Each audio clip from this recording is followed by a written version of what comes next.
Hello， 大家好，欢迎来到郁金香的频道。相信很多朋友呢都想拥有一个属于自己的独立电商网站，但是呢又觉得步骤复杂不知道从何下手。别担心呢，今天呢我将带你从零开始完整搭建一个专业的 Shopify 商城。那么值得一提的是呢 ，Shopify 刚刚又更新了2025年的一个操作界面它比往年的界面又改变了一些它融合了更多一些 AI 辅助设计功能，那么让建站过程呢更简单高效，效果也更加出众。为了能让大家第一时间呢上手那么我特地呢根据最新版本呢录制了这些非常详细的实操教程。这来我会教大家从注册从免费注册试用、选择并设计主题到上传商品设置支付与物流，再到绑定专属域名并正式上线，每一个环节呢我会手把手的带大家来操作。跟随本期视频呢，你也能打造一个功能完善并且可以直接对外销售的一个专业电商网站。OK， 废话不多说，接下来我们就正式开始吧。这里我用到的所有相关链接呢，我都会把它放在视频下方的描述栏大家可以跟着我一起来操作。我讲到哪个 APP 的时候，那你可以点击视频下方描述栏的链接打开我们一步一步的跟上节奏。那么大家可以先打开我的视频任意一个视频都可以打开视频，鼠标往下拉点击这里描述栏，点击一个更多，鼠标再往下拉，在这里找到 Shopify 的这个链接这儿我们把这个链接呢给它Ctrl 加 C 复制一下，点击顶上的这个加号，选择在一个新窗口这里粘贴一下链接，然后点击一个 Ctrl 把它从新窗口打开。那接下来呢，打开之后你就会和我一样来到这样的一个页面。那 Shopify 的活动它有的时候都会在改变，可以看到从这里呢，我们可以免费试用 Shopify 3天，无需提供信用卡资料直接输入电子邮件呢就可以来试用这个 Shopify。这上面这里显示免费开始试用，之后6个月每月只要$1。那么这个活动它随时会变有可能你看到的它不是这个那有的是活动呢它会不一样。接下来呢，我们就点击这里免费开始免费试用。接下来呢，我们要注册一个账号，你可以使用电子邮件注册也可以使用谷歌注册也可以使用 APP 的一个身份注册。这儿呢，我就选择使用谷歌邮箱去注册。注册的时候呢，你需要输入一个密码注册好了之后，接下来呢需要填写一些这个 Shopify 呢，它会问你一些相关的问题。比如说这里呢，它会问你想在哪里销售。这儿呢，比如说我们是想建立一个网络商店，那这儿你就选它，点击下一步。那他问你的商店是现有的还是以前的，就想这里点以新的，点下一步。那你计划销售什么商品？看一下这里如果说你还没有想好，那么我们点稍后再决定，点下一步。好，接下来 Shopify 它会问你想试用哪一个套餐在这里呢，大家可以选择自己可以选择一个自己需要的一个套餐。它最主要的区别呢，就在于大家先看第一条，第一个呢是一个基础的适合个人创业的，或者那种1-2个人的这种。第二个可以看到它适合一些小型团队第三个可能就更适合一些大型的企业这三个的区别呢，它就在于收款的手续费。首先第一个基础的，你可以看到试用结束之后呢，它是$33一个月它的一个手续费是3.3%。这里我使用到的是一个台湾的，所以它在后面可以显示的是一个台币。第二个是一个小型团队它后期续费价格是$92它的一个手续费是3.2%。那这两个后面一个呢我们基本不用去考虑，我们就考虑前面两个。那前面两个呢，首先是一个手续费的不同，还有一个呢，第二个呢，它可以额外增加5个员工账号。如果说你是小型团队，你有几个员工的话呢，你可以考虑中间大家可以算一下大概你每个月的成交额是多少，这样的话你比较清楚你的这个界限在哪里。但是大部分呢，刚开始呢，我建议大家都可以选择从这个基础开始，我们就点这个第一个基础的，点一个试用基本。接下来就是输入你的名字、姓名输入你的卡号、银行卡。你也可以选择使用银行卡付款，也可以选择这里选择用 PayPal 这里呢可以选择用 PayPal 来订阅。订阅价格可以看到这里它是1USDT就是$1。3天试用结束之后呢，它就会扣取这$1，那这个价格还是相当划算的。这里呢直接点击这里付款，直接去订阅就 OK 了。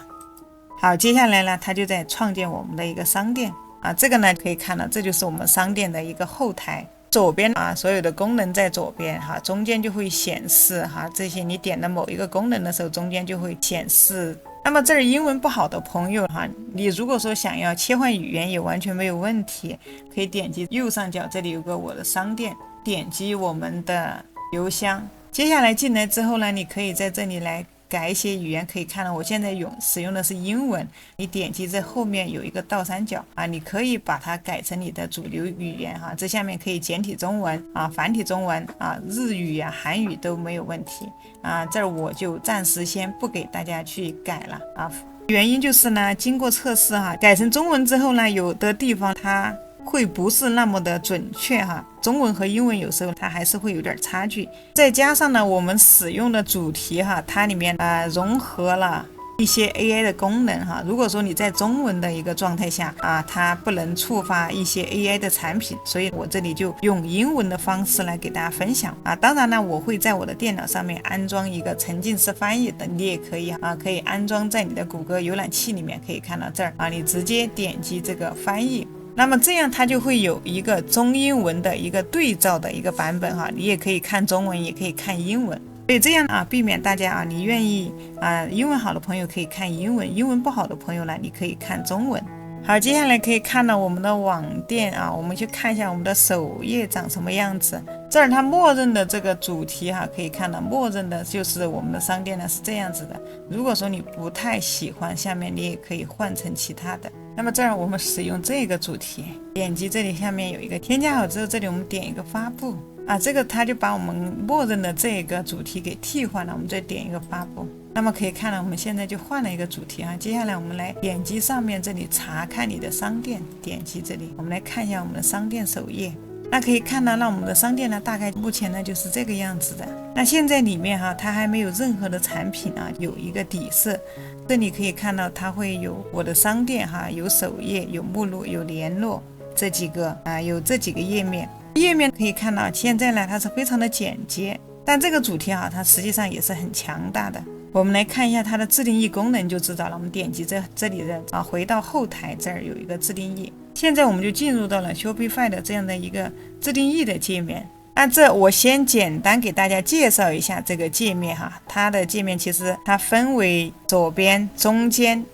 右边这里分为3栏。左边可以看到这儿就是整个页面的一个结构，这边它的一些结构。中间就是现在呢整个页面当你滑动的时候你可以看到它会这个中间就是一个展示的页面。那么当你的鼠标点到哪个位置的时候，你可以看到它会出来一个蓝色的虚线那就证明呢你现在目前就在哪一个区域。那这里可以看到这个上面就是我们的 logo， 这个是我们的一个页脚，就是我们所谓的一个菜单中间这儿就是一个店铺的一个横幅的一个位置。这里如果说我们要编辑哪个页面，你就把你的鼠标放上去你可以去点击一下它，点到哪里我们鼠标再回到右边，那么我们就可以去编辑哪个页面。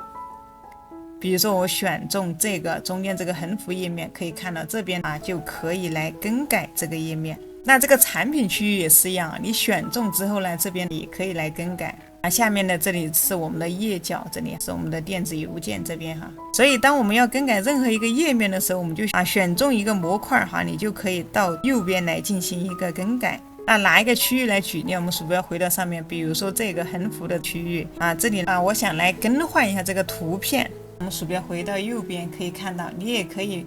把它换成图片，也可以把它添加成视频，也是可以的。这儿我想把这个图片给它换一下这里我就点击这里选择图片它这里也有2个选择第一个就是自己上传图片你可以提前准备好你的一些图片。第二个就是它这里有一个免费的一个图片库那我们也可以去使用它免费的图片。目前为止呢我还没有准备图片所以我这儿呢就先从搜索一下这个免费的图片，点一下它。 OK， 那这里面你可以看到它有一些图片，比如说我选这个女装的图片选了类型之后啊，这里面它还就会有一些跟这个女装相关的一些图片啊，这里面的图片还是挺漂亮的。那我就选第一个。这里面你可以看一下，如果说上面没有，你还可以点击下面这里加载更多啊，它下面还有。选好之后，这里上面有一个叉，我们直接给它关掉。选好之后呢，我们点击右下角有一个选择。如果说你想让这里来轮播图哈，让它至少有2张图片，那么这个下面在这里呢，你还可以选择第2张图片。好，这里还是搜索这个免费图片，那我选这一张，选好点一个保存。OK， 那这个时候你可以看到这里呢，它就出现了2张图片，那就看你想要在这个横幅页面是展示1张图片还是2张图片，根据你自己的一个产品来设计。那这里我们换了图片之后，可以看到了，它就跟刚才的默认的就已经完全不一样了啊，这样它就会进行左右2张图来进行一个轮播。那么我们这里图片加好了之后啊，这里呢，所以呢，鼠标往下拉，这下面任意一个模块哈。如果说你想更改参数，比如说你想更改参数选中之后呢，那么你都可以在右边这里来进行一个修改。在这个封面图这里哈，可以看到你还可以在这里面添加链接。那添加完链接之后，比如说啊，我把我的这个频道链接复制一下，给它粘贴到这个里面。同样呢，你除了放这个链接哈，你可以看到你还可以放你的其他页面的链接，比如说啊你的产品页的链接，或者你的博客页的链接啊，都可以。你把它直接，如果说你有创建好的一些页面链接，那么你可以直接选，比如说我选个产品链接啊，这里就选一个所有产品。这里当有人点到这个图片的时候呢，它就会跳转到一个产品页啊，这里我们把在新窗口给它打开啊，这样它就不会把当前的页面空的没有了啊，一定要把这个打开。那下面可以看到还有一些布局呢，我们也可以改啊，比如说你想让它啊，这里你点开看一下，你是想让它垂直啦，或者是想让它并排啊，垂直的你就让它垂直哈，包括里面的文本哈，这些要怎么样，要对准啦，或者它的位置哈，要显示在哪个位置啊，这里你可以点开看一下，它有啊，比如说显示在上面，显示在中间，或者说让它显示在下面，或者说让它显示在上面哈，这里可以看到这个文字的位置啊，我们可以选择。那这个调整这个文字的上下左右，比如说我们可以让它在中间哈，也可以让这个文字在左边。那么能修改的它这边都会呈现出来哈，比如说外观啊，它的这个颜色啊，这里能修改的大家都可以到这边来。当然这些呢，并不是说每一项你都要去改啊，有的默认的也可以啊，就不用去改它。所以这个就非常的方便哈，我们就可以对我们的页面来进行一个简单的装修。那么这里改好之后，我们就点击这个右上角这儿有一个保存。那接下来大家可以看到，在这里呢，它有一个文字区域啊，在这个横幅上面，你可以点一下它。这个文字区域哈，比如说你想更改它哈，你点中之后可以看到我们鼠标回到右边这儿哈，你可以对它进行一个修改。比如说我这里随便输入一个时尚女装，那么这个字体你想让它粗一点，你可以点击这上面啊，可以让它变得更粗一点啊。这里你还可以调整，可以看到，比如说让它显示成标题的样子。那你还可以给这个文字下面加一个链接哈，这里可以看到，比如说这个时尚女装上面你也可以加一个链接。那同样你要链接到哪个页面？比如说想让它链接到我们的首页哈，如果这里面你的首页已经创建好了，或者说你的想让它跳转的博客也可以哈，就直接点击这个博客。那同样也可以这里也想要加链接的，你就把链接给它加上，加好之后点一个保存。所以这里字体标题字体这里也是可以改的。包括这个颜色哈，可以看一下它的颜色，需不需要给这个文本加上一个背景？需要的话，比如说这里你要加什么颜色，这里可以点开这儿比如说我加一个它下面有这些功能哈，你觉得有必要改的你就改一下，没必要的你也可以不用去改它。下面这里呢还有一个按钮，这个标签你也可以改这儿我随意改一下这里链接都可以加上，这里就可以把它改成你自己想要的，再点击一个保存。可以看到啊，在顶部的这里，包括在我们的菜单栏这里哈，这些地方呢，它都是可以改的。那在我们的首页的话，肯定是需要有我们的一个店铺的一个 logo 啊，这个 logo 在哪个位置，在哪里添加？我们可以鼠标回到左边，点击这里第二个设置，设置这里哈，就可以看到这里就是第一个就是 logo 的一个选择。好，在这里呢，我们就可以啊，它这里有一个默认的一个 logo 哈，我们可以选择一个我们自己的一个 logo， 这里点击一个选择，可以点击上传，我这里随意的啊用 AI 生成的一个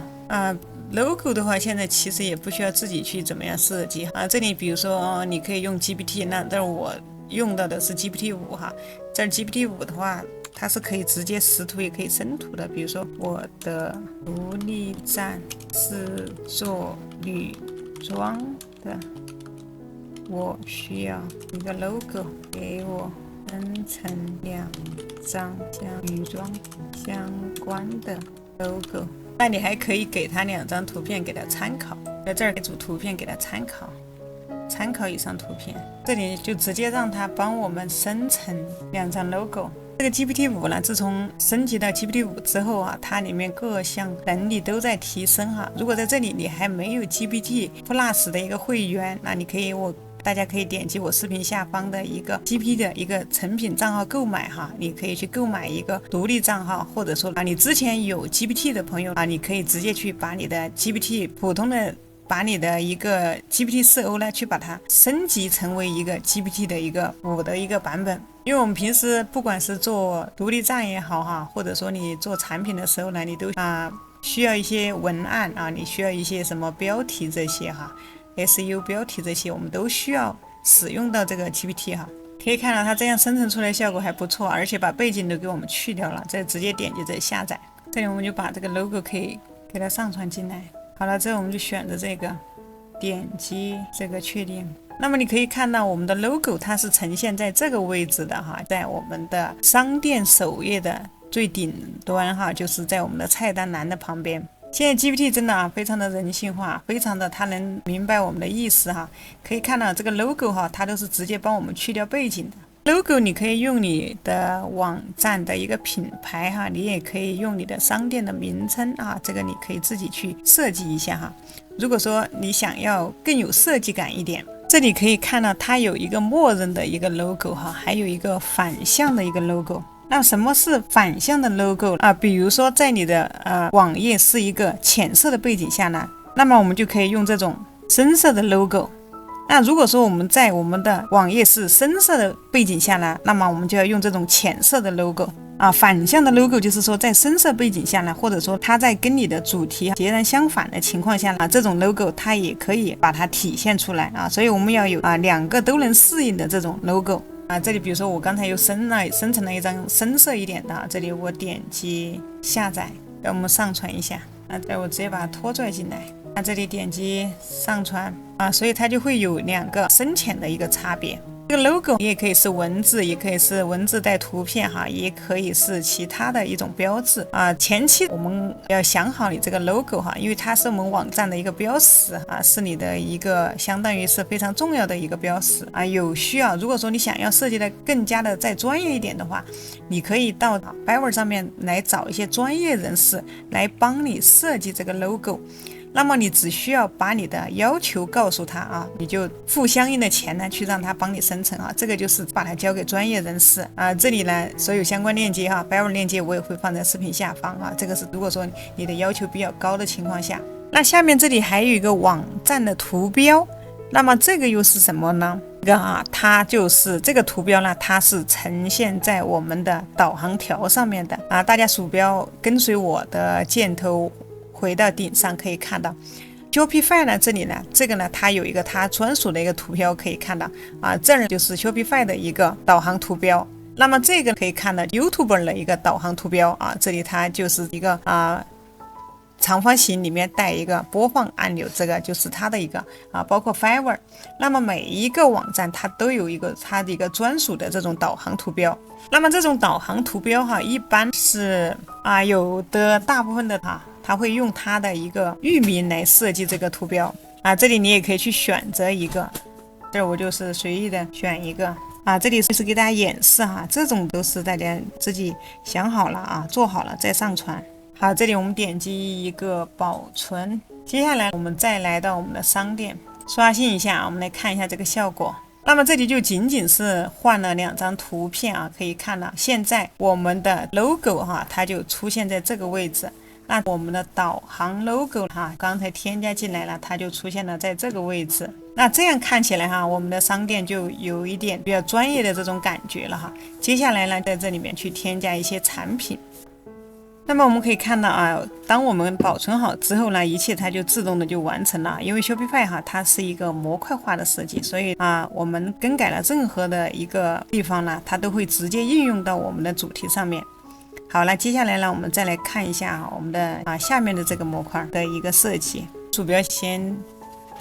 点击这个返回一下，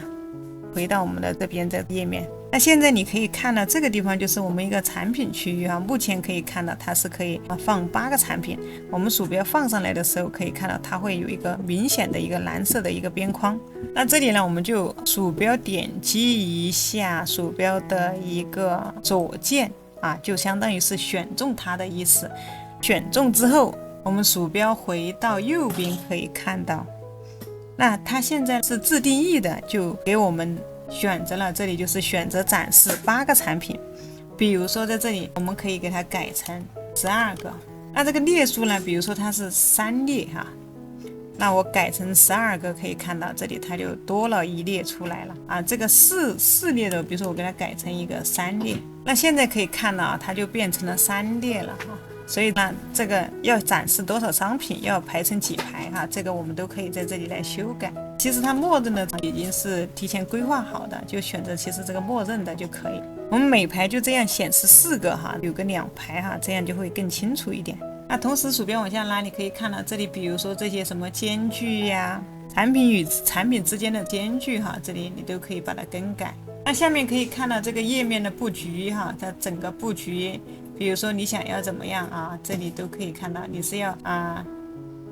对齐或者偏右哈，还有它的一个配色方案，这些都可以啊，能改的这边都能改。那么 Shopify 呢，它现在把它做成了一个模块化了，而且它的响应非常的迅速哈。里面它有一个非常大的一个优点，你基本上你想把它怎么说呢？你想给破坏啊，你想去破坏它的这整个的页面或者它的整个编辑器呢，那基本上是不可能的。所以它把这里尽量能更改的这些选项呢，都给了我们哈。都可以选择到这边来更改，所以啊，它其实 Shopify 它是特别适合新手的一个建站哈，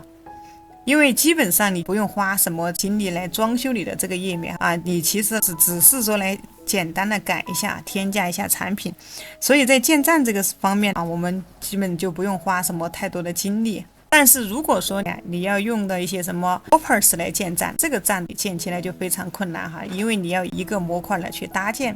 如果说你也想要那种自己一点一点的去搭建网站的朋友也可以哈。之前我也有出过一些相关的WordPress 的一个详细教程啊，这里我也会把相关链接放在视频的右上角和描述栏。那么这里可以看到啊，比如说这些设计好之后，接下来中间的每一个产品你都可以进来更改。比如说这里我选中一个产品。所以这个 Shopify 啊，你想要来装修一下它的页面，其实是很简单的啊。你只要弄懂它的原理，比如说我们现在我们往上反，鼠标往左边，比如说我们找到我们顶上的这个我们刚才的横幅的页面，当我们找到那我们找到这个 header 啊，可以看到这里 header 对应的那它就相当于是我们的一个横幅图片里面它里面可以看到它的一个结构它里面有一个图片，有一个按钮，它里面的一个模块就是由这2个部分组成。我们跳到我们选择这个页眉这里，你可以看到它会跳到我们的页眉。那我们的页眉里面呢，它就会有一个 logo， 再加一个主菜单，这2个部分组成所以呢。你选中哪一个部分，比如说我们现在选了精选系列，就是我们的这个区域产品的这个区域，你可以看到它这个里面呢，那我们可以把它想象成也可以说是它是一个大的模板，也可以把它想成是一个大的一个盒子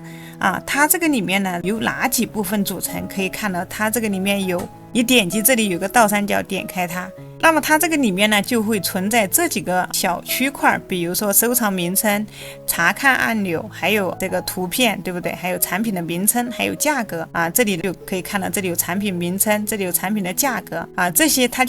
就是由这些小的一个模块啊组合成了这样一个大的。那么我们只要找到对应的，比如说我们找到这个收藏名称啊，就是这个地方，那这个区域啊，那你就可以找到哈，你选中这个区域呢，它就会到对应的这边哈，比如说这边你可以看到这边来能改的地方啊，那么你都可以到这边来进行一个修改。那我们找的查看全部按钮啊，这边呢它也有一个标签哈，你也可以来改。那这个产品卡那就是啊对应到我们的产品的这个页面，就是在一个大的一个框架里面啊，它是由这么几个小的模块组合成的。啊，你只要去找到对应的模块，可以看到，比如说媒体其实就相当于是我们的图片啊，这个单纯的我们的图片。找到之后呢，我们就可以到这边来进行更改啊。那这里还有一个产品名称，可以看到，比如说还有产品的价格啊，比如说你想改哪一个地方啊，你就选中哪一个地方。那包括一个颜色的搭配，我们也是可以改的。比如说在这里我们找到这个精选系列。那么我们在这边也找到布局这里它有一个配色方案，那这里面它有默认的配个颜色，我们可以点开它啊，它里面可以看到有几个方案，那你也可以选择用这种啊，也可以选择用方案2，也可以选择用方案3。那我想换一个这种颜色啊，这种背景或者这种颜色，我想给它替换一下，那你可以比如说我换成这个方案4。可以看到这里面它就变成了一个浅蓝色的这种一个整个的一个颜色哈，它就会有一点改变。这里还有一个方案3，就是你想要更改它的一个整个的一个布局的一个颜色，那么我们就找到这里的一个配色方案现在可以看到它就变成这种浅黄色的这种效果。所以现在它其实都有给我们搭配好，那么你只需要负责选一个适合的就可以了。那么当我们选到这个颜色搭配的时候呢，你可以看到它这里都会出现一个编辑，那么我们还可以点击这个编辑按钮这里的颜色你可以看到，你还可以来对这个里面的颜色呢来进行一个修改包括它这里面可以看到有背景的颜色，有标题的颜色有文字的颜色，有这种悬停的颜色等等，这些按钮的颜色，这些都可以在这里面来进行一个修改。那这儿比如说你在这里改了这个颜色之后呢，那你在其他地方呢它都会跟着更改，因为你用的其他地方，如果说你也用的这个模板，那么其他地方的颜色它也会跟着更改整个网站所有的地方的颜色组合都会跟着一起改变如果说你自己会搭配颜色的话，你可以在这边你来自己来再把它重新搭配一下做成几种这种深浅不同的一个组合。我们有了后期呢，你这里选好之后，后期我们就只需要来选择哪一个模板就可以了。那我们鼠标回到右边，这里可以看到有个 heading 它是干什么用的呢？这里我们可以看一下你都可以来尝试一下去点一下。那么这个应该是一个间距的一个问题，比如说这我们把它拉一下可以看到上面的它的一个间距那我们把它再缩小一点这里它整个上面这个区块和上面这个区块它中间的间距就更近了，你把它拉大一点，那可以看到商品上面的这里整个区域这里就变得更宽了这个就是一个间距的一个调整。那这个呢大家也可以来看一下我们给它恢复到默认的状态调整好之后，我们点一下上面的这个保存。那接下来我们再往下面看一下下面这里是什么？这个区域这个区域让我们选中它。那这个区域呢，它的名字就叫 footer， 就是我们的一个页脚区域。那么这个区域可以看到这里呢，这个区域就是一个 email 邮箱的填写一个邮箱的一个区域。可以看到这里你的电子邮箱当客户他进入到我们的首页到底部的这个时候，他可以把他的邮箱可以填写进来这样可以让我们可以把这个邮箱给收集起来他填写了邮箱之后呢，我们就能在我们的后台就能看到。那这个时候呢，我们就可以利用这个邮箱呢去跟他进行联系。大家知道在国外做电商这种其实这个有100几百或者甚至成千上万的一个邮箱呢是非常重要的你平时可能做各种活动的时候呢，你就可以给这些顾客发送一个邮件。那之前我也有给大家分享过一期啊，就是一个邮电营销的一个课程哈，感兴趣的伙伴呢可以来点击右上角，我会把相关链接放在视频的右上角和描述栏。这个邮箱这里呢，我建议大家可以选择一种更完整、更专业的这种自动邮箱的这种方法。那我们可以把这个好好的给它利用起来因为只要我们把它利用好了之后呢，它就会大大的增加我们的一个转化率。这里我推荐大家可以用这种自动化的邮箱比如说这个 GetSpots 之前有出过一期教程，这儿相关链接我会把它放在视频的右上角这个 GetSpots 它就是一个自动营销的一个软件它可以自动的帮你发送邮件你只需要把它设计好。那么相关链接我都会放在视频下方的描述栏，感兴趣的伙伴呢，你也可以来看一下。所以这个区域呢，我们可以把它删除掉我们用这种自动化邮件营销来收集邮箱我们直接安装一个 APP 就可以这里不需要，我们就可以把它删除掉。那删除怎么删除呢？我们来到，那么删除的方法呢，可以我们来到这边可以看到它这里有一个 email， 这后面会有一个删除的图标，我们就把整个这一项呢都给它直接删除掉。这里点击一个删除，下面这里还有一个，这个就是一个媒体的一个展示这些不需要，同样也可以把它删除掉。OK， 那这些不需要的都删除掉，我们就剩下一个简单的底部。接下来我们点击右上角的一个保存按钮。那么大家可以看到，现在你们所看到的就是这个界面是属于一个宽界面它是有左中右的这种界面如果说你用的是笔记本它可能显示的不是这种显示方式。笔记本的话，它有时候它可能不会显示右边它会显示左边左边2行来解决问题所以大家可以稍微看一下你就明白这个该怎么弄，原理都是差不多的。接下来我们鼠标往上滑，可以看到右上角这里大家可以看到在这里一共有几个选项这个呢，现在我们所看到的就是属于一个桌面端一个电脑端这里它还会有一个可以看到，还有一个手机端这儿还有一个这儿还有一个全屏模式有个电脑端。我们可以看一下它的手机端，点开看一下，鼠标拉到最顶上。大家可以看到，其实 Shopify 这个主题的话，它是非常好的就说它不管在平板端也好，在手机端也好它的显示都是非常自然的都是这种能够完美的把里面的东西呈现出来它会把你的设计变成一个合理的布局基本上是不需要你去做一个任何的一个更改它适用于任何的这种设备。所以这儿大家只需要来这里添加产品、更改图片换产品内容，比如说换这些什么相关的，你要改文字字幕这些就可以了。可以看到同样，比如说你的鼠标点到哪个位置，你都可以来更改每个区域都是一样的，都可以改。那么这里可以看到图片你要换也是可以换的。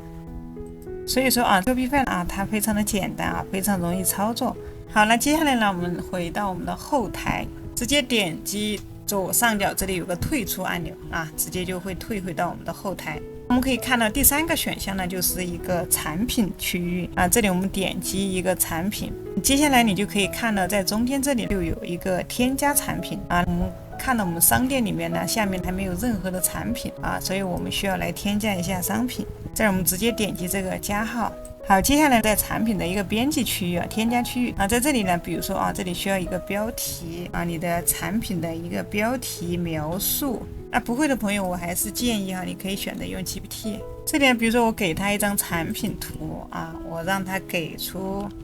给我写一下这个衣服标题和描述，我上架产品需要用这里直接交给 AI 就可以了。GPT-5它是有一个识图的能力的，这里直接给了我们高开叉牛仔半身裙套装，这是属于一个2件套，把它复制一下这里我就直接用中文了。接下来是一个产品的描述，下面这个是描述我们把它复制一下，就直接把它填写到这个里面。当然在这个里面你也看到它里面也会有，比如说我们先删除，那么它这里呢也是你可以点击这里点一下它这是有一个标题这儿我们就直接把它编辑进来添加进来之后，这上面你可以看到这些你想让字体变粗或者说要居中要干嘛这些你都可以把它改一下你还可以在这个里面安插图片、视频，这些都没有问题。那鼠标往下拉，这里就是上传你的图片啊，它可以看到接受图片、视频、3D 模型都没有问题的，我们点击上传。那么产品图片肯定是不止一张，有细节图啊，还有一个产品的主图啊，这里你可以把你的相关图片都可以给它传进来。那么这个就是产品的一个主图，如果说你想换，你可以直接把拖拽一下，也可以替换这个产品的图片，也是没有问题。下面这里你可以看到，这是 Shopify 呢，它自动给我们加了一个产品的类别啊，它这里可以识别出来啊，这个是一个套装啊，它是通过我们给的这个标题来识别出来的啊，这个我们可以采用它啊，你可以看到它这个里面啊，你点击在后面这里可以看到有类别，我们先选一个服装里面是套装啊，你也可以自己手动选，也可以啊，它自动会帮你识别。接下来这个是一个价格哈，因为我这里选择的是一个，这儿是一个港币哈，这个你要什么币种，这里你去更改一下国家就可以哈。那我们设置一下这个价格哈，这个币种你可以到时候可以改的。这里比如说这个衣服的价格，那么这个价格是它的一个真实价格，比如说啊这一套是299，而后面这个来比较的价格呢，你想打折的时候，比如说我原价是299，现在是199，所以在这个价格上面呢，我们要把它提升一下，有一个打折的一个空间啊，有这样的一个促销的一个价格。这个就是说你在没打折之前是什么价格，比如说它是个399啊，那原来是一个399啊，所以它在打折的情况下呢，它就卖的是299。如果说你没有打折的情况下，那这个价格你就可以不用去设置它，直接把它删除就可以了。那下面这里有一个如何处理收取税费，我们这儿就可以来勾选一下是不是要交税，如果你不需要的话，你就把这个勾给它取消掉。那么还有下面的这一个呢，那么这个地方就是你的每件商品的一个成本啊，你的利润多少，比如说这套套装哈，我的成本可能是在199，那么你可以看到我的利润是100哈，它这里有一个利润率啊，客户是看不见，这个是我们自己可以作为一个参考的啊，这个是非常有用的啊，你大概知道你的这个价位在哪里，你能够赚多少。还有鼠标往下拉呢，这里就是一个库存啊，你需不需要监控这个库存啊？需不需要来跟踪这个库存？这里我们直接把它勾选上就可以了。那下面这里有个数量啊，这儿比如说啊，缺货时继续销售。那你这里如果勾选了之后，那就是代表你缺货的时候会继续销售，你不勾选那就是缺货就不销售啊。这里呢，你可以选一下数量，比如说我还有多少个库存的时候啊，比如说还有个15件，还有15件啊，快销售完毕的时候呢啊，还有15件的时候，这个啊，当说你还有15个库存的时候，这个15个库存售完的时候，你还需不需要缺货的时候继续销售？如果需要，你就把这儿勾选上；如果不需要，那么这里我们就不要去勾选它。那下面是一个产品的一个 SQ 啊，如果说你知道你产品的有这样的一个 SQ， 你可以把这勾选一下啊。这个下面呢，你可以来给它填写一下，比如说这些它的一个什么条形码。接下来我们再往下面拿。好，接下来要看一下邮寄的问题。一般衣服的话，它也会存在重量哈，比如说它这里是 kg， 这里输入比如说1kg。啊，就是1公斤，相对来说哈，衣服夏天、秋天的衣服它较轻哈，没有冬天的衣服那么重。我们这儿先把这个重量呢，先给它填上哈，等会儿我们在设置这个Shopify的时候呢，啊，我们就可以用到。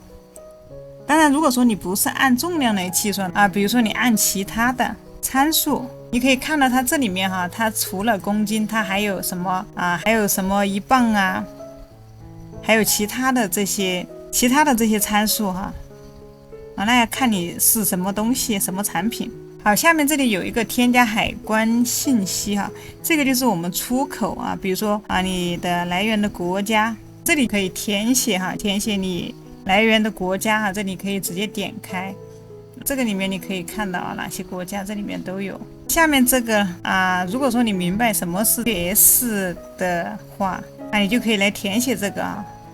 那这个是国际间运用的这些参数，上面是视频的部分哈，下面一些参数，我们来看一下，下面有一些比较重要的参数，比如说这里你的衣服的尺寸和颜色，那我们在这里呢要进行一些设置。首先一个，我们这里先选一下，比如说选一下啊，它这个衣服的话，它首先有颜色，那我们就先选颜色啊，可以看到这个颜色，它这里有自动给我们一个建议啊，它是通过分析图片得出的这样的一个结果哈，有一个蓝色和一个黑色，看一下哈，我这里其实是一个深蓝色，一个这种浅灰色啊，它能识别出来一些颜色哈。这里啊，这个有没有就有，没有的话你也可以点击这里选中它。比如说这个黑色没有，那么我们就把这个黑色给它删除啊。你还可以在这里重新来选，点击这里一个添加哈，可以看到它除了蓝色，我们刚才说了还有一个灰白色啊，就这个颜色。好，这里颜色就添加进来了。我们可以往上看一下哈，它这里有这2个颜色。那这个衣服的话，它除了颜色的话，它还有一个就是尺码。那么我们在上面这里还要来选择一个，这里我们点击这个加号，找到这个尺码，在我们点加号，你再选一下这个尺码。这个尺码里面，你可以再点击下面的这里，你点击进来可以看到它里面有自动的设置好一些尺码啊。所以现在呢，这个 Shopify 它非常的强大啊。以前可能你需要自己去添加，但现在常用的这些参数它都会变成选项而不是去用手填都直接自动选就可以了。比如说我这个衣服有 S 码，还有 M 码还有一个 L 码还有一个叉的就这几个尺码。好了之后呢，我这里点击一个确定，这儿点一个确定，这里就可以看到它会自动的帮我们把这个颜色你可以点击这里有个倒三角颜色和尺码可以看到它都自动帮我们生成出来了。那这里我们可以给这个颜色尺码呢，给这个颜色去选择一个图片，这前面有一个图片，我们点一下它。比如现在这个是蓝色的，那么我们就选择这个蓝色的图片，点击添加。OK， 那你可以看到，那这个呢？它前面就会有一个颜色的图片，那这个灰色我们也可以加一个灰色的，那我们就要用一个颜色来进行一个代表这样人家在选择的时候就根据这个图片来选择。除了这里价格后面它自动生成了，但后面的库存没有我们可以自己填写一下。比如说你有多少件这后面的库存去填写一下。好，灰白色的有多少库存填写一下，一个尺码有多少件这里你可以来填写一下。那这里呢，你也可以有的个别的比如说它的尺码不一样的，它价格不一样，但是对于衣服来说尺码它的价格都是一样的。如果价格不一样，比如说 S 码它只需要259，那么这里你就可以来改一下它这个价格区间就是259到299的这个区间。好，那这个价格和库存呢，就基本上就已经弄好了。所以我们这里填写好之后呢，我们的产品类别它都会根据库存呢来进行一个跟踪和管理包括价格的一个统计等。好，那这里可以看到一个简单的添加产品包括这些参数的一些设置呢，全部都已经填写好了这些参数填写好之后呢，它所有的统计呢都会在这个里面，比如说一个库存的跟踪还有一个利润的一个统计等等。那这里Shopify 它就让它非常的简单化了，这里我们只要填写一下就可以了。这下面它还有一个点在这里说，大家可以看到这里还有一些类别的一些区分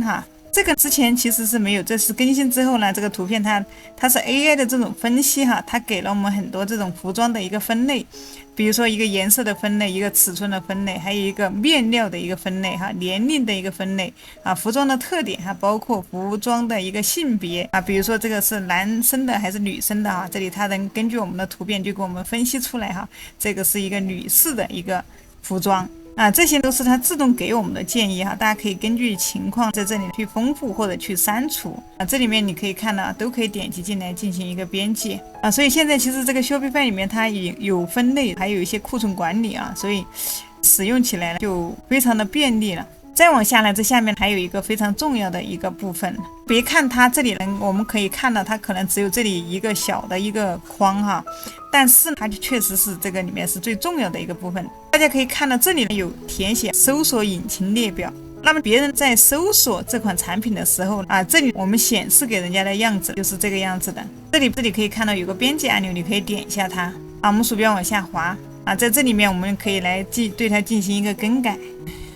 那么这里的每一个点都非常重要别人能不能搜索到我们的这款产品。首先我们可以看到在这里呢，先要有一个，它这里有一个标题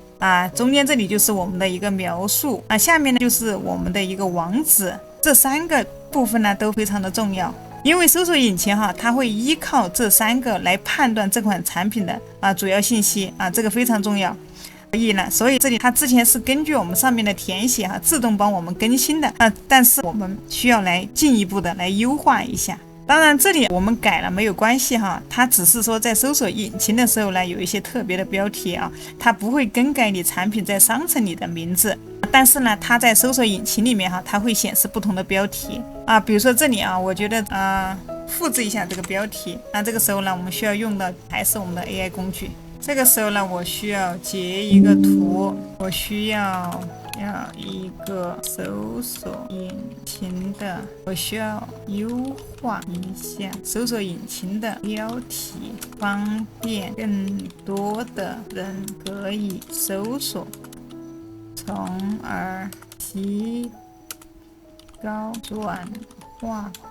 率。OK， 把这个标题贴给他哈，我让他给我优化一下标题。GPT-5哈，它是有一个识图的一个功能哈，所以我觉得这点特别好。有什么不懂的哈，直接截图给他，他都能帮你去理解里面的意思。可以看到，这是我们的原始标题哈，他说这个是我们的原始标题，它有一点过于简短，不太利于 SEO 的一个搜索曝光。为了提高转化率，需要在标题里加入用户常搜索的关键词，比如牛仔套装、2件套、显瘦。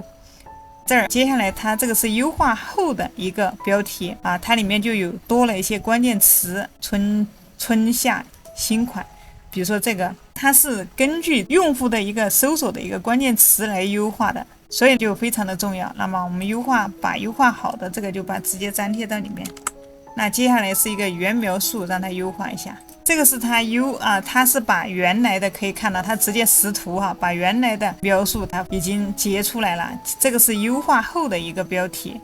那么字数呢，可以看到，其实原描述的字数也非常的重要。这儿呢可以看到原描述它是160个字，我们要限制在160字哈，一定要利用好这个地方，刚好160个字符。如果长啊，你就让 GPT 它帮你缩短一点；如果短呢，就让它再给你加一点。所以我们一定要把这个位置哈，就把它一个字儿不少啊。这里它有几个版本哈，我们这儿就随便复制一个来到这里，我们把下面这个，因为它长了也没用哈，长了它也显示不出来。OK， 那下面的链接啊，这里要去改变一下我们的网址后面的名称啊，可以特别的对应我们的产品啊。这个链接啊，大家可以根据自己的搜索引擎的优化的需求哈，去填写去改。OK， 这里那我们这样的一个产品呢，就算是添加完毕了。好了，这我们鼠标看到右下角这里有个保存，我们点击一个保存。接下来你可以来到我们的商店这里刷新一下看一下。OK， 这里就第一个商品可以看到已经添加进来了。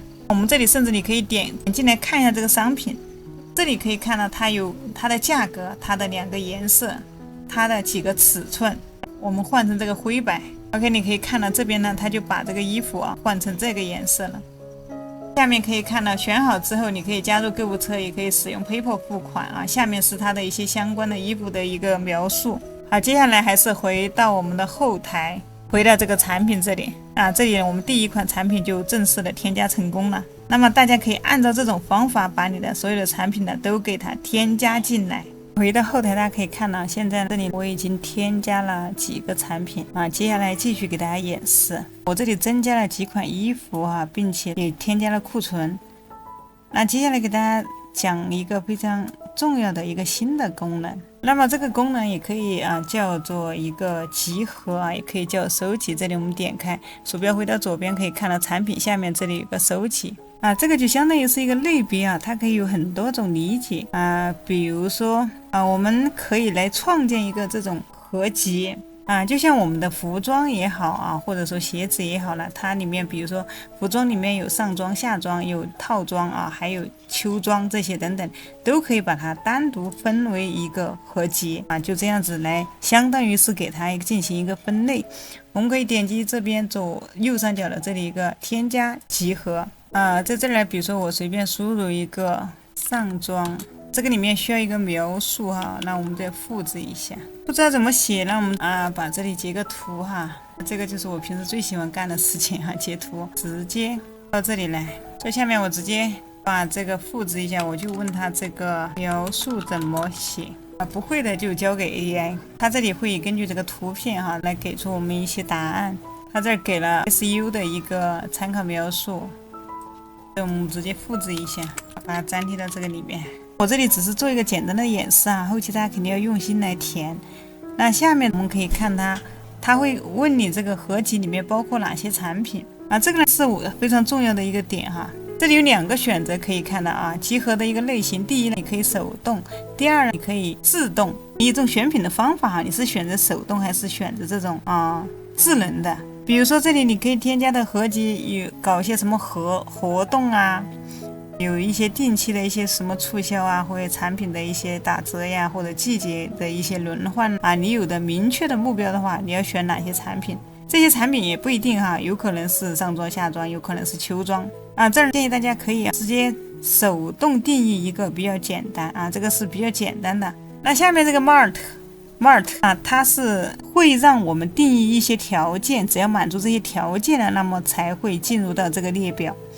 也就是说，这个列表啊，会是一个动态的列表。打比方说呢，我们这里可以来看一下啊，比如说你先选中这里，它下面呢会有一些条件哈，产品必须匹配哪些条件啊？首先这个条件可以看一下，你可以填一下。它这里面可以看到有些什么样的条件哈，你可以点击这里有个倒三角，比如说筛选一下供应商，或者说那种类别、标题，也可以根据价格、比较价格或者重量、库存这些等等。那我们比如说这里找一个价格，那这里比如说大约可以设置一个大约200块钱的这样的一个售价的产品呢，它就会计入这个列表。所以说它是一个动态的列表，大家可以根据情况来选择这个列表。它不只是一个选择哈，你可以看到它的条件有好多种。那任何一个起作用呢都可以，或者说你也可以选择，比如说选择它的一个供应商哪个供应商的它的价格怎么样啊？你可以来看，可以来也进行一个筛选这个非常灵活哈，大家根据自己的情况来定去看看怎么选。那这里条件，如果说你想还要创建其他的条件，可以你点这里继续添加比如说这里呢，比如说我想要这个库存大于或者小于多少的这里我随便加一个这种100的怎么样也可以符合这个条件也可以。这个这个 Mart 我们看一下这个手动的你可以看一下。那手动的呢，我们手动把这些产品呢给它添加进来。那这里我们可以点击这里有个预览按钮，直接点击它这是我们刚才上传的这些衣服。那比如说我这里来先选择这几个属于夏天的一个款把它加入这个产品列表这里直接点击一个添加。这里你还可以在这里呢去给它添加一个代表的一个图像。我们鼠标往上拉在这里可以看到有个添加图像，这儿我就随便上传一张为了给大家演示那这里就有一个代表的一个图像它就是代表这个产品列表。鼠标往下拉到了一个搜索引擎列表这里，那因为搜索引擎也有可能会搜索到你这个产品的列表，所以 Lexon 这个页面大家也一定要把它搜索引擎这里给它优化起来这个是非常重要的。后期的话，你的一些自然流量靠这些搜索能不能搜到你这里大家一定要重视起来。因为别人查到你产品的列表的几率还是蛮大的，所以大家一定要来进行一个优化。好了之后呢，接下来我们就这里点击一个鼠标往下拉，这儿也有一个保存按钮。我们再回到首页再看一下。那我们添加了产品之后呢，可以看到下面呢这里全部已经看起来了，已经丰富起来了。所以这个过程呢，它都是自动的只要我们把产品给它加进去之后这里它就会自动显示。但是往往我们如果说你不只是想要随机显示产品的话，我们也可以定义某些特殊的产品这个时候呢，我们可能就会用到这个功能。接下来如果说你不想让它自定义这个大家知道，刚才我们添加了产品之后，这些显示全都是属于自动添加进来的如果说我们想要自定义的来一些产品的话，我们该怎么办这儿我们要来设计一下我们可以来新增一个板块，我们在下面来加一个板块在这里比如说我们找到这个产品，这里点击这里有个加号，这里专门有一个收集，这里这里可以看到有个收藏的轮播，我们直接点击可以看到这里呢就加了一个这种轮播图进来这里你可以看到它这里还可以往后显示这儿可以来回的进行一个轮播。这产品的数量比如说你要几列或者要几排这边可以看一下，它这里都可以改的目前这里你可以看到它显示的是3个产品这儿你可以给它改成4个这里它就会显示4个你改完之后就能看到。我加了这个产品之后呢，我只想在这个板块呢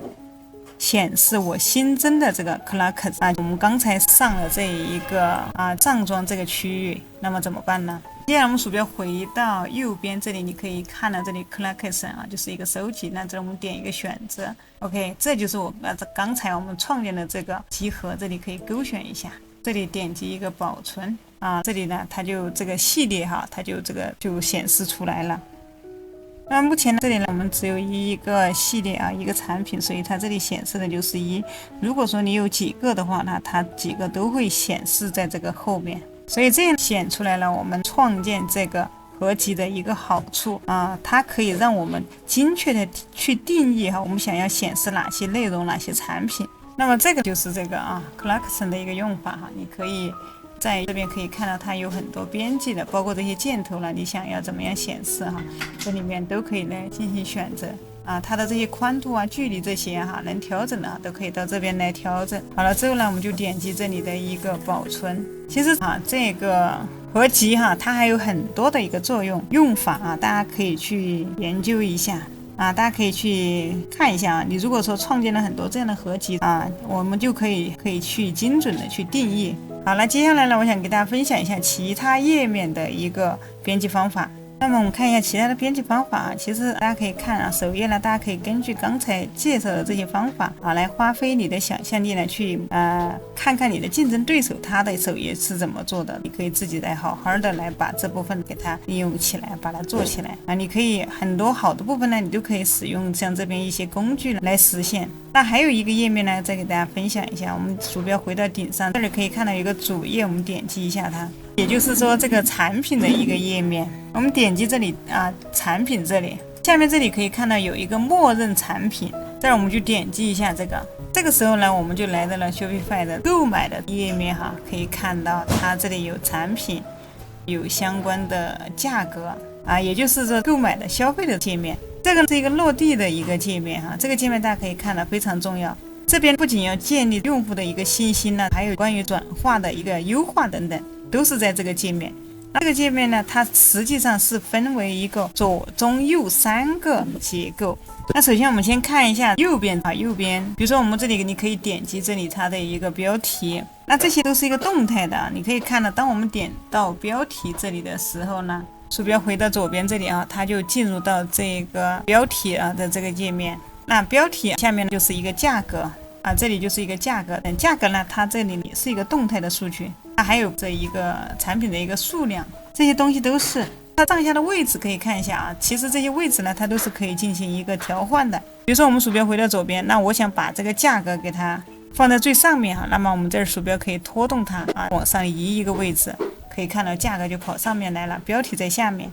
这里呢，我只是给大家演示它有这样的一个功能，可以调换位置。大家看到这里的一个结构其实它正常的不是这样子的，我只是给大家演示一下它可以这样子操作我们还是把这个价格给它移到下面来，让大家明白呢它有这么一个有上下的调动的这样的可以来有这个方法那这边其实还可以加很多自己想加的一些东西。那比如说我想在这个价格区域或者说在这个下面呢去加一个都是没有问题。比如说我在价格下面去加的话，那你可以鼠标回到左边你还可以在里面去添加东西。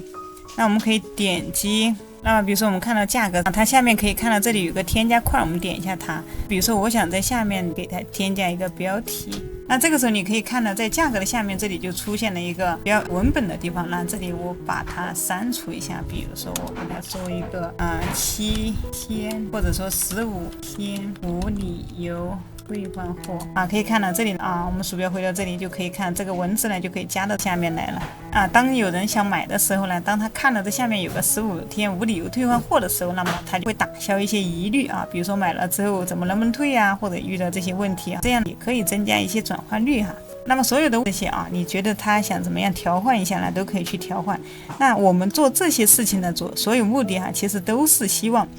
客户呢在看到价格或者说一些参数的时候呢，他不要有任何的这种顾虑能够解决他的一些疑虑，直接去付款大家可以根据自己的一个方式来去进行一个优化所以这些东西它都是可以拖拽的，可以看到这下面每一个部分，你想让它往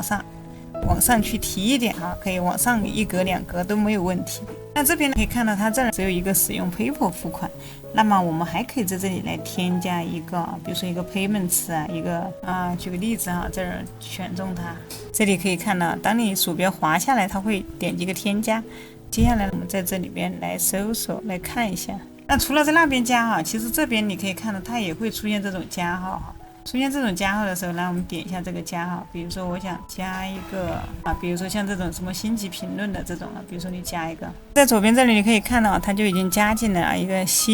评论，我们这儿你还可以把它往上放到这个位置来你可以往上移动。因为我们现在还没有设定这个支付方式哈，现在呢只有这个 PayPal 的这个形式，所以如果说你想要有的人他想要使用信用卡支付的时候也可以选择我们信用卡的这种提供商，包括什么微商等等这些。那很多呢，它可以针对客户哈，他可以选择他的一个有的一个支付方式哈，这样就可以进行一个快捷支付。这些地方呢，我们都可以来对它进行一些优化让客户下单更快速。说到这儿其实就是想让大家明白在这个页面呢，我们也是可以对它来进行一个编辑的，也可以对它进行一些修改这个页面的话，很多参数也是可以改的，大家根据自己的需求那还有另外一种高级的方法呢，那么还有一种高级的玩法呢，你可以在这里来加入你的第三方的一个按钮比如说你想在这里做一个产品展示的一个功能你也可以通过这里点击一个按钮去跟你联系或者发email邮箱给你所以这也是可以添加的但就是操作起来稍微麻烦一点。鼠标往下滑，你可以看到在这里它有一个模块这个板块加入了一些推荐的一些产品这个是自动化的比如说他认为客户可能会感兴趣的就是跟产品相关的一些产品这里大家可以根据自己的需求再去添加，比如说我们刚才创建的这个合集像上妆什么的你可以再去添加一个 Clarkson 的像刚才这种一样的，你可以添加到这里。总之这个设计的页面实际跟首页的设计道理方法都是一样的，还是根据自己的需求去添加各种的这种模块去实现各种功能。有的人他可能想要一些什么 email 邮箱你也可以在这里弄一个邮箱的列表都可以让他们来添加。好，那我们这里弄好之后呢，就点击这里有一个保存。接下来我们再去看一下别的需求OK， 那接下来我们再来看一下产品的其他的一些页面我们再看看其他的一些选项，还是回到顶上这里一个默认产品，点击下拉菜单。那么这儿呢，我们可以看到这里面有很多选项但里面关于配置呢，额外其他的页面呢还是很少。这里比如说这个这儿有一个页面，那我们点进去看一下。那么目前可以看到这里呢，它页面就这里只有一个我们的一个页面一个联系页面。那这里如果说想要去满足大家的一个需求，比如说想增加一个介绍我们公司的界面，那介绍产品的一个界面，那我们要怎么操作呢？接下来我们鼠标回到左边的这里一个箭头，点击一个退出再次回到我们的后台。我们鼠标回到左边，这里就有一个页面在这里这有个 page 这里我们点一下它这里面就是一些相关的页面这里面就只有一个联络的一个页面这个是额外的一些页面现在我们目前就只有这一个页面，但我们可以在这里来点击一个添加页面。比如说我们现在想要添加一个关于我们的页面我们点击右上角这里添加页面，这儿呢它会需要一个关于我们的一个描述我先用 GPT 先帮我写一下，帮我写一个关于我们页面的一个描述这里可以看到这儿就是一个页面的标题，我这直接写一个关于我们这里可以看到一个关于我们，复制一下我这里面需要一个描述把它粘贴进来所以有 AI 就这样很方便生成的一个文案分分钟的事情这个里面这里面你要调整它，可以看到比如说加粗斜着呀，加下划线等等这些这些你想有标题1标题几这些都可以比如说这个什么呢，你要让它大一点你这里可以让它来个标题3或者说这里你可以给它加图片。那么你可以看到在这里你可以加图片也可以在这里加视频。比如说你想在这里来一张关于我们的图片，稍等一下这儿直接点击插入图片。那我这里就展示随便选一张选择可以看到它在上面就会加一张图片这里大家一定要注意一点哈，下面这里就是我们的每一个页面哈，还有标题呀，还有它的描述这些呢，还有包括这个页面的后缀哈，这个地方都要进行一些优化啊。这个呢虽然是简单，但对于搜索引擎优化来说是非常重要的。你想要获得一些流量的话，一定要做好这些 SEO 的一个优化。现在也有一些好的一些 SEO 化的一些工具哈，这相关链接我也会把它放在视频下方的描述栏哈，大家也可以去用，不想自己去弄啊，你就可以用一些自动化的工具。最后呢，我们需要鼠标往上拉哈，这里有一个右上角这里有个隐藏，那么我们要把它改成一个可见，鼠标往下拉，点击一个保存。那这样呢，我们的一个新的页面哈，我们点击再返回这里可以看到一个关于我们的页面呢已经有了。这里就一个关于我们刚才我们新加的一个页面，包括我们后面写的文案哈，它都显示在这个后面了。如果你加了图片的话都能看到。这是一个非常简单的一个界面哈。那下面这里可以看到，下面它这里是有一个笔哈，是可以编辑的哈。这下面可以看到，除了这里有一个这是一个关于搜索引擎的列表哈，关于我们还有一个原描述哈，包括链接这些这个部分是非常重要的大家后面要去继续编辑要用心的去把这些描述把它写好。那怎么编辑？等会儿再给大家说哈。首先我们还要解决一个问题，那么这里刷新一下哈，你也可以去看一下这里来到这个页面，创建好的页面，我们点这个笔哈，点击去查看一下这个页面。那打开我们可以来预览一下这个就是一个关于我们的页面这里有一个标题，下面我上传了一张图片它这儿就有，这下面是一个描述。接下来呢就会遇到一个问题可以看到这上面是我们的一个菜单也可以说成是导航条。那么我们怎么样把关于我们呢给它加在这个导航条上面去接下来我们再来给大家分享一下，还是回到我们的后台。那我们可以看到在这个左边这里有一个内容，我们点开它，在内容里面呢可以看到这里面有一个菜单，我们再点一下它，那我们就来控制一下我们网站的导航条它控制我们的导航条的这个部分呢叫 menus。那么这里我们就点一下，可以看到它这里有3个选项我们选的主选单、主菜单，上面是页尾菜单还有一个什么还有一个主选单。那么我们选择第3个，点一下它。接下来你就可以看到这里呢有个菜单项有一个首页，有一个目录，有一个联络，对应我们刚才的这个页面有个首页，有个目录，有一个联络。那假如说我想把刚才建的这个关于我们的这个页面呢给它添加到这个里面来，那怎么添加呢？可以看到这里就有一个添加选项，点一下它。那我们可以我在这里输入一个关于我们，后面这里是一个链接的一个选择部分。那这里你可以看到，我们回到这儿，我们找到这里，找到页面这里，点开它，这里就会出现一个关于我们的页面，点一下它就把它添加进来。这里我们点击一个保存。那如果说我想移动它的位置，比如说我想把这个给它移到上面去，或者把上面这个给它移到下面来怎么办？那我们还是稍等这里还没有保存好。OK， 这里保存好了之后比如说我想调换它的位置那我们鼠标可以按住鼠标的左键不动往上拉，那我把它移到这前面来，再点一个保存。接下来回到刚才的这个页面，我们再点一个刷新键。那么接下来你可以看到这个关于我们的这个页面就已经被添加到这个导航条里面来了。那如果说你想在这个导航条在这个菜单栏里面再添加一些内容，比如说还要加一些什么类目，下面还要加一些其他的，怎么添加呢？还是回到我们刚才的这个页面。比如说我们在这里再想添加一个集合怎么添加呢？这里继续点这个添加，我这里就输入一个上装，在这里点一下，找到这里收集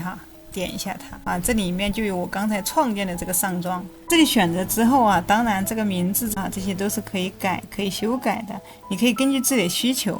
去改好了之后呢，这儿我们就直接点击一个保存。可以看到它一共是有几个已经有几项了几个页面了。比如说我把它的想要弄一个2级菜单，怎么弄那可以这样子鼠标同样是按住左键，然后拖动它放到这个关于我们的下面，这样子你可以看到它呢属于一个层级就发现了一个，它就会是2个一个是主菜单，一个是子菜单出现了一个变化这里我们点击一个保存，接下来可以刷新给大家看一下。那么当你点到关于我们的时候，它下面就会跳出来一个联络哈，这个就叫2级菜单哈。OK， 那相信大家已经知道了这个菜单的一个创建以及一个设置如果说你有什么你还有其他的，比如说你还有夏装，你还有裙装，你可以把相关的菜单你都可以把它添加进来。那前提是你先去创建你的一个集合合集先把你的合集你的分类创建好了，再来把它在这个页面呢把它加进来这里去点击一个添加，1级菜单、2级菜单呢，这些都可以这样来设置一下。好，那上面这个菜单大家知道怎么样操作呢？接下来我们鼠标往下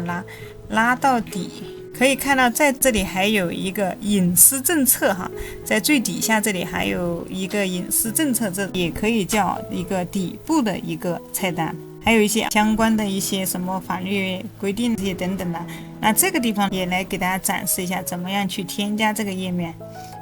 接下来我们还是回到后台，那我们先来到这个鼠标回到左侧这里一个 settings 来到设置里面，我们点击最底下的这里有一个政策。其实呢现在 Shopify 它其实有一个特别好的地方它把这些呢都全部打包好给大家准备好了。为什么新手非常适合用 Shopify 来建站因为里面所有的你只需要去稍微改动一下就可以了这里所有的可以看到全部打包放在里面了，退款政策、隐私政策、什么服务条款运输政策、联系我们等等全部都已经打包好了。那我们可以直接来点击这些模板。那么首先可以看一下这个退款退货政策，你直接点击进来之后，你可以看到其实它这里是有一个模板的这个模板可以直接点击插入模板。OK， 那这里面的相关的退款退货政策了，它都已经全部帮我们已经写好了。包括这里面你可以看到它会有一些一些不一样的标志的地方，比如说这个蓝色区域就是说你的一个联系的一个地址你的 email 邮箱。如果说你不是 email 或者说不是你常用的 email， 你想改成其他的 email 也是可以的你直接在这里面去进行一个修改，你去填写其他的也是可以的包括下面可以看到退款这些与谁联络像这些你不想让他给你联络，你想改也是可以改的。弄好之后呢，直接点击这里后面有一个发布。那同理呢，可以看到下面呢还有一些其他的，其实隐私政策你可以点击进来看一下。这个隐私政策这里面可以看到全部都是一些它是自动它这里政策内容与商店设置和最新的 Shopify 模板它是同步的。实际上它是一个自动的这个隐私政策它是自动同步的，而且是最新的。那如果说你不想要它的隐私政策的话，可以看到上面这里有个按钮，你可以去把它关掉，你自己去填写一份隐私政策，把它编辑在这个里面也是可以的。其实这个是非常方便的这个已经相当于都已经帮我们写好了。大家需要注意你可以从头到尾的看一遍，有需要改的地方你可以改进一下就可以了。比如说看下一个运输政策，那运输政策这个里面它是没有的，需要你自己去填写一下，这个叫 AI 给你写一下就可以了。运输政策的话，它里面会牵扯到一些，比如说一些发货的一些规则比如说你什么时候发货，什么48小时或者72小时发货呀，或者几天之内发货还有一些发货的标准这个里面需要你手动来你可以让 AI 先帮你写好之后呢，你再来改一下。比如说这儿看一下直接让 GPT 帮你写一个运输政策的内容。当然自己他写给你来一个大概的框架你来可以看一下它这里面刚才给大家讲的发货时间几天到几天，一旦发货怎么样国内的时间是多久到多久，国际订单是多久到多久，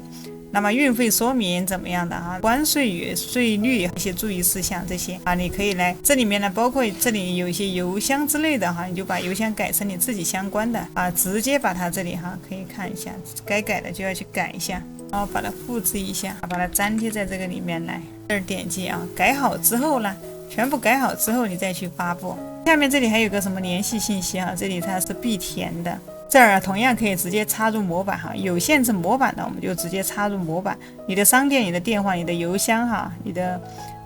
税编号你的营业编号等等这些填好，把相关的信息都填上，完成好之后直接点一个发布。那这些全部都已经完成了之后，接下来呢，我们要去操作一下。那么接下来还有一个地方呢，我们需要去操作一下哈，我们的一个退款规则，这里鼠标看到啊，顶上这里有个退款规则，目前它是一个关闭的状态哈。那么我们要点击进去看一下，这里点击啊后面的一个管理啊，它的一些管理退款的一些规则哈，比如说啊多少天之内退货啊，30天还是90天还是14天。第二个问题呢，比如说哈，这个运费由谁来支付哈？是客户提供运费还是免费啊？免费的退回来还是统一什么费率退货运费啊？这里呢还有一些是需要补货费的哈，这里呢你可以直接这里再勾选一下。那下面还有一个啊，就是说最终销售商品，那么有哪些商品呢？它是不能申请退款的？比如说你可以在这里加一个添加最终销售的，这里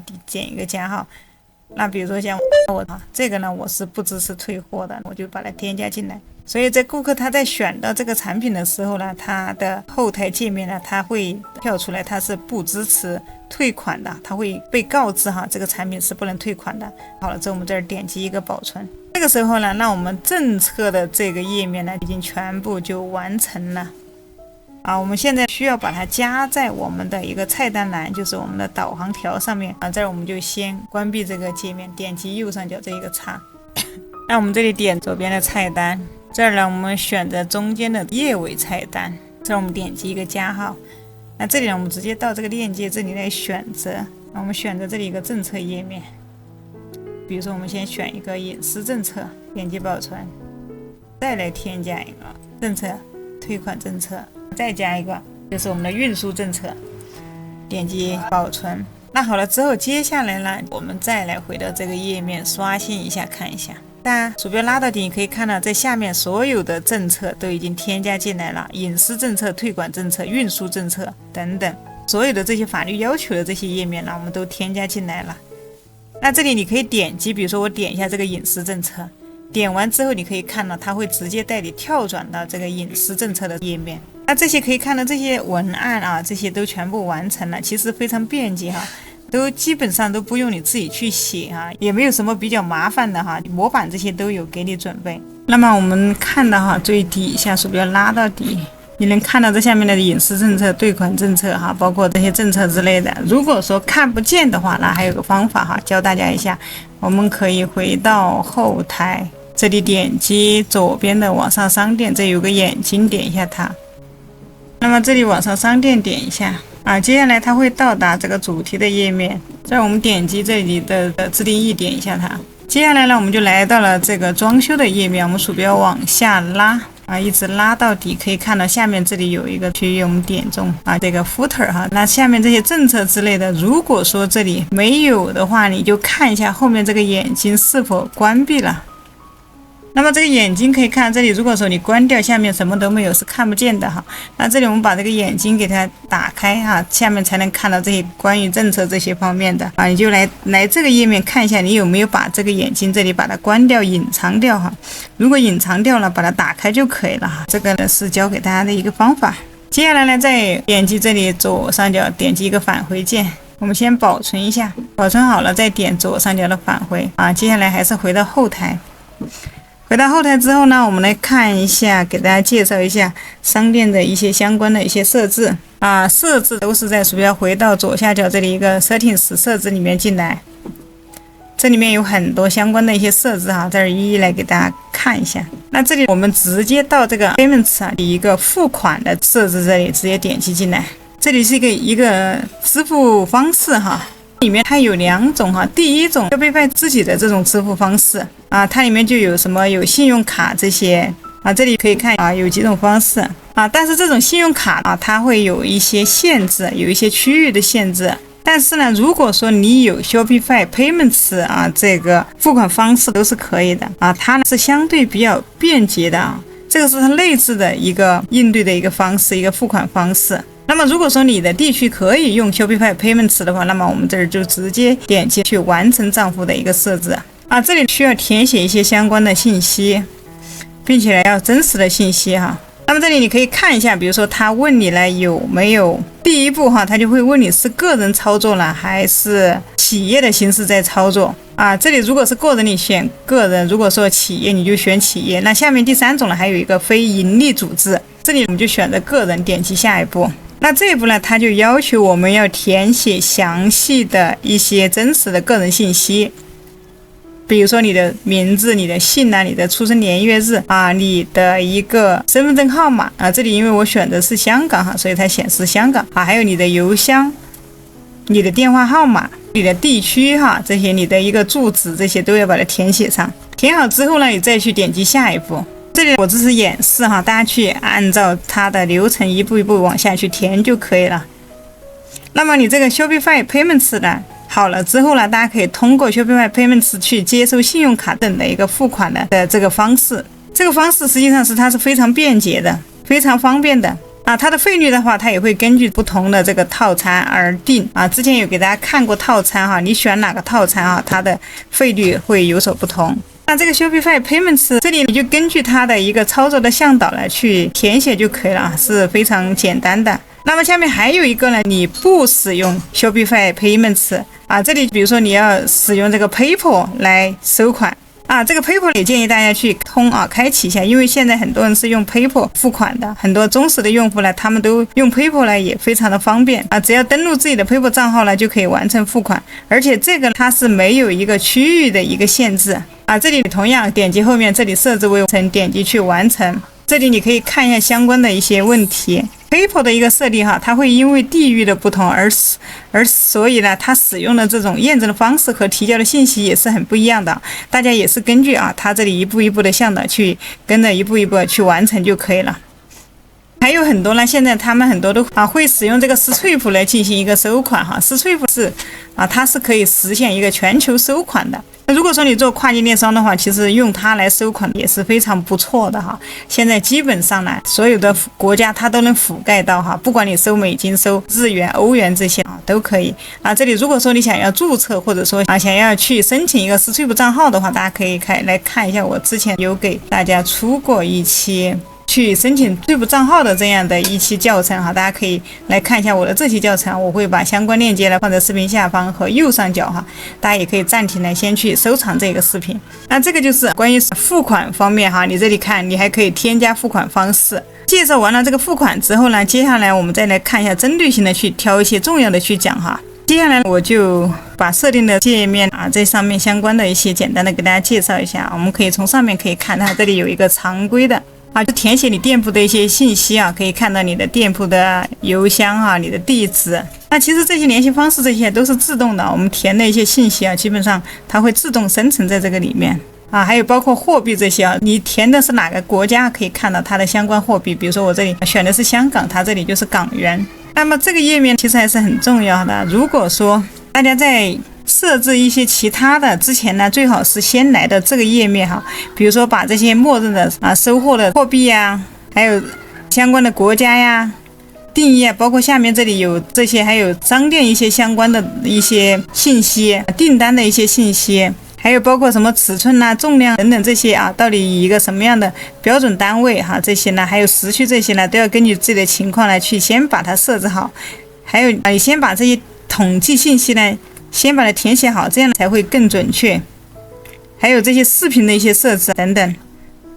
如果想要更精确点，我们先来这边先设置好了，再去设置其他的可以看到下面有处理订单有商店的一些资产资源等等这些都可以先来这里呢，先把它先填写一下。那比如说这里可以看到一个订单的 ID 它有个后缀，这样呢它会显示在订单页面这样以便识别这个订单。比如说我在这个 ID 的前缀加一个 IO， 以后所有的订单呢前面它都会加一个 IO10011001IO1003， 那这个后缀也是一样的，你也可以给它加一个 O。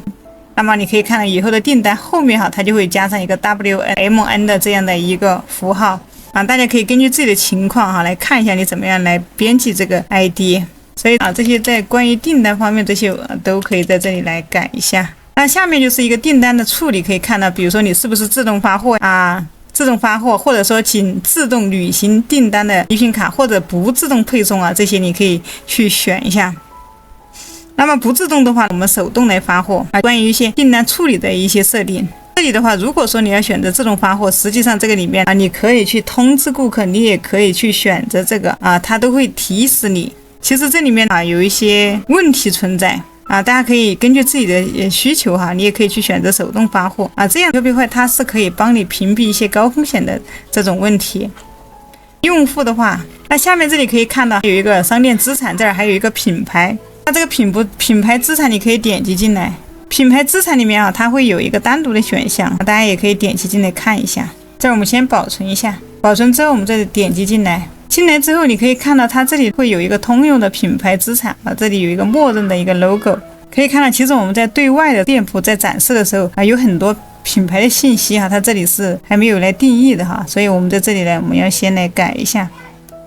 比如说下面你用的一个默认的一个 logo 这里可以点击上传这里比如说我随便选一张大家可以看到我选的 logo 它会可以看到它这里好像是被自动裁剪的上进来，非常的直观非常的小。你这里可以直接点击一个你想改你也可以换一个，比如说我换一个看一下。它这里有一个推荐像素包括要哪种哪种下载的一个格式比如说 PNG JPG 你这里都可以看一下这儿呢还可以添加一个方形的一个 logo， 这里我选一个 logo 点添加。那这儿我随意上传一个 logo， 选中它点击上传 OK 看一下鼠标上这个 logo 它会展示在这个位置。那么这里还可以添加一个方形 logo， 这个它是被一些社交媒体渠道所用的，可以裁剪成一个圆圈。这里我们点击上传一下，比如说我还是它点击保存这儿可以看到它就会被裁剪的很小了。那下面呢这里还有一个颜色，比如这里你可以看到它这里有一个主颜色这儿还有一个附加的一个辅助颜色这里比如说我们点击一个添加颜色，这儿我随便选一个颜色，鼠标往上拉你可以看到它就这个地方就变成黄色了。那这里还可以选择一个对比色，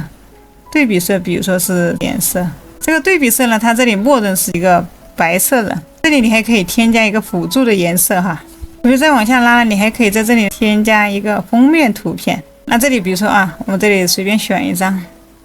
那我选一个这个颜色，那么这个就是一个封面图的颜色。我们鼠标往上拉看一下这个颜色它就是显示在这个位置的你也可以点击这里去换一下。你可以看一下它的一个尺寸这里是多少1920×1080的一个像素。大家可以看到这里我加入颜色之后它显示的是在这上面这个颜色在这里 logo 在这里，这里是一个封面图片。接下来可以看到这里有一个口号口号的话这儿你也是同样是你可以写一个口号，标题这个品牌的一个声明或者标语都可以。那你可以根据自己的情况把它给写上去。好，接下来就是需要一个简短的描述这里你也可以这里直接填写进来。再往下就是你的一个社交的一个链接你可以添加，比如说你有 TikTok 呀，或者说你有看一下有 YouTuber 啦你都可以把链接直接给它加进来。那么这些信息全部填写好了之后我们可以看这个外观，鼠标往上拉它这里就会看起来就不像之前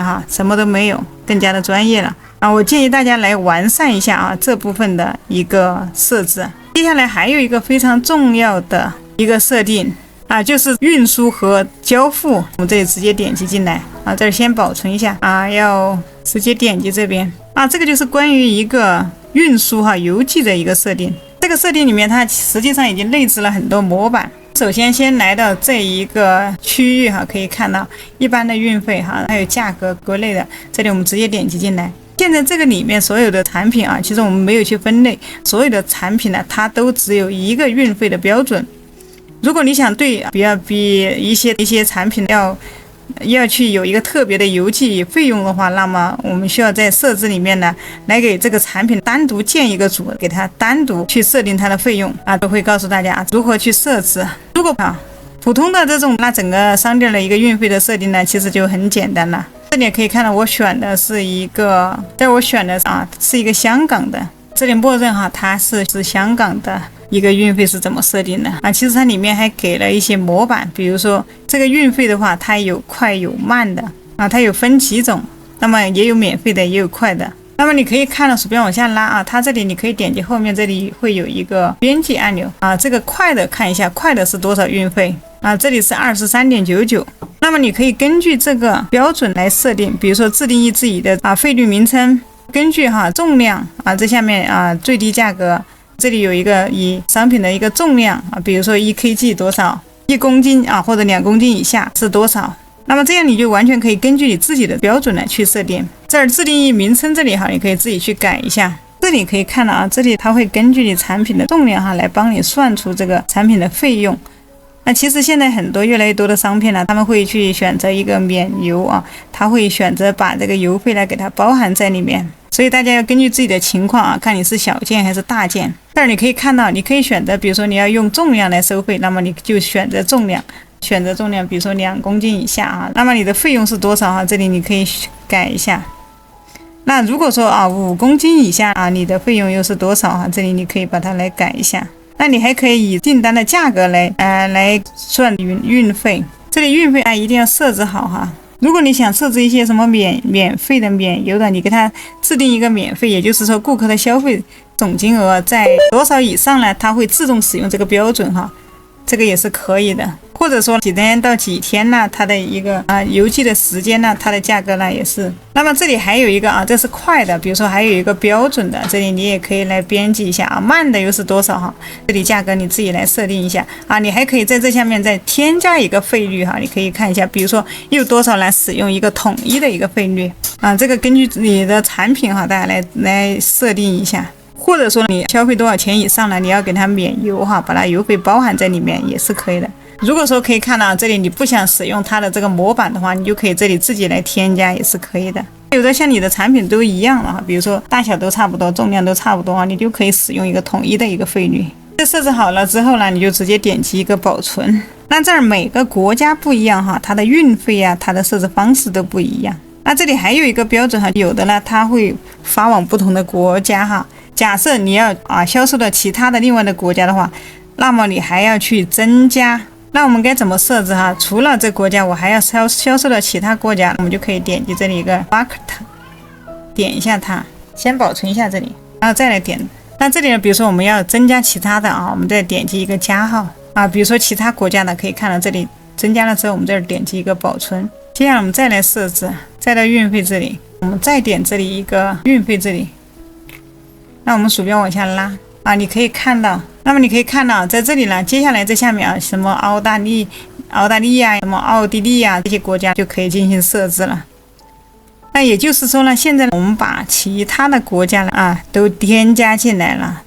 那你想要把它销售到其他的区域呢，也是没有问题。接下来你可以后面这里点击一个编辑区域。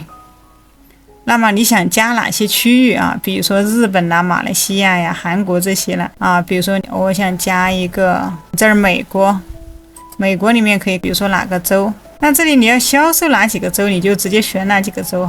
然后区域名称比如说欧美，随便输入一个点击一个添加接下来可以看到欧美国家的这里你也可以再继续去设置你想要的一个运费的一个费率一个标准，这里你就可以去设置了。这里面你可以去增加你的一个销售地方也包括一个运费。那么这个逻辑就是这样子的如果说你想要添加一个新的区域你要先把这个区域给它加进来先加进来。比如说这里你可以，这里有个笔，你还可以选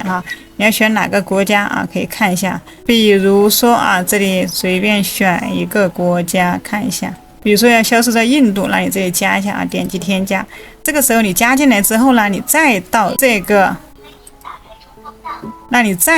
运输区域再来进行一个设置你再进来的话，那这个区域加进来之后呢，你就可以在这个里面呢来设置相关的一个费率。设置好了之后，相当于你把所有的标准的一些费率都已经设置好了。那这上面所有的产品大家在结账的时候呢，它会根据它所填写的地址去对应相应的这种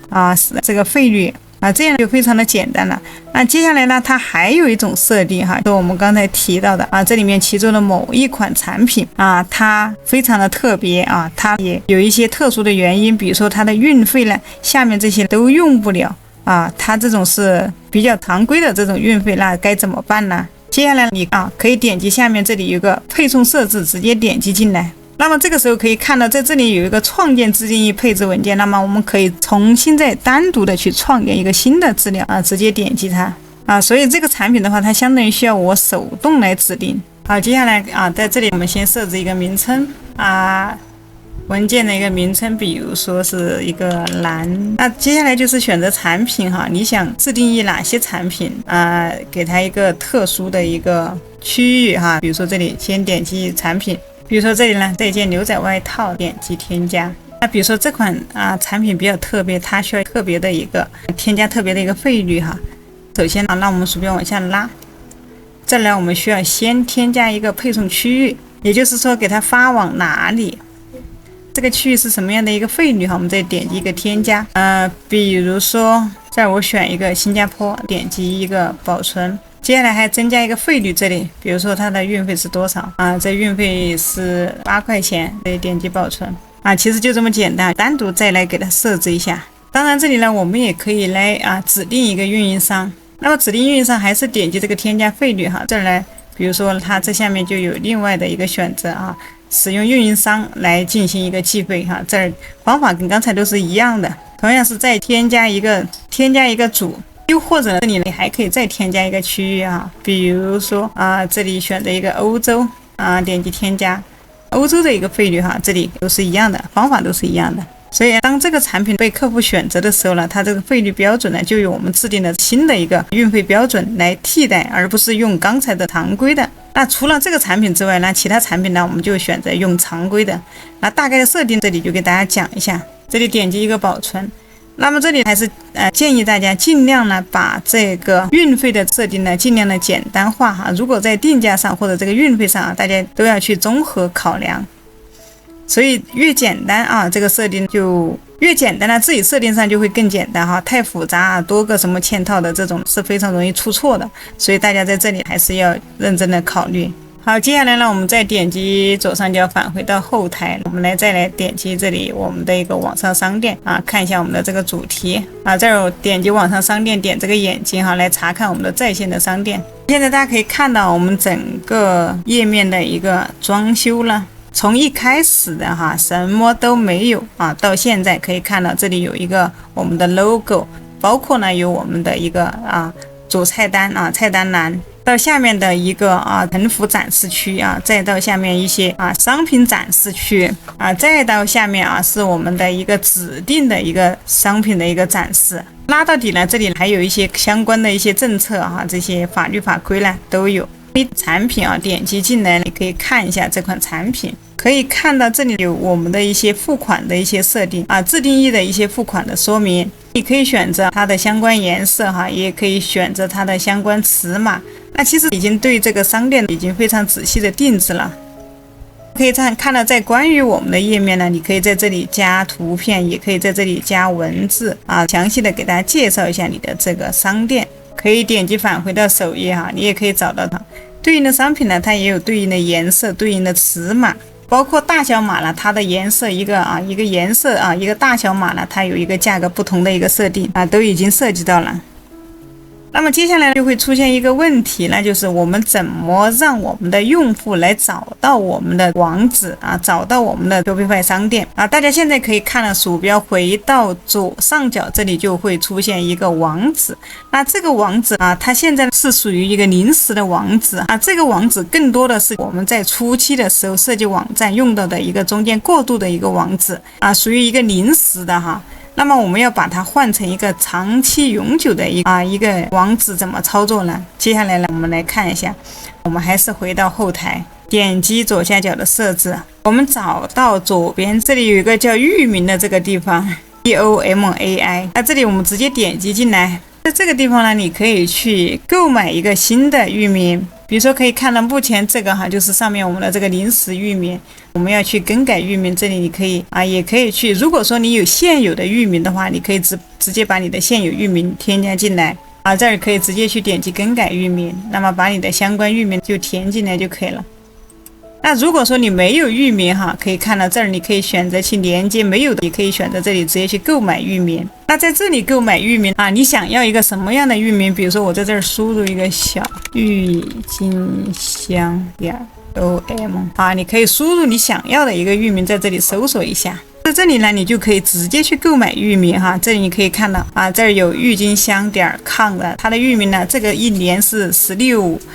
$16啊，那可以看到目前为止呢还没有被人占用哈，你可以选择后面这里有一个购买。那在这里购买的最大的一个好处呢，就是你购买之后呢，Shopify它会把你的，比如说你的加密证书，包括你的网站跟域名的一个关联啊，全部都会自动的帮你完成啊。但如果你在其他地方购买呢，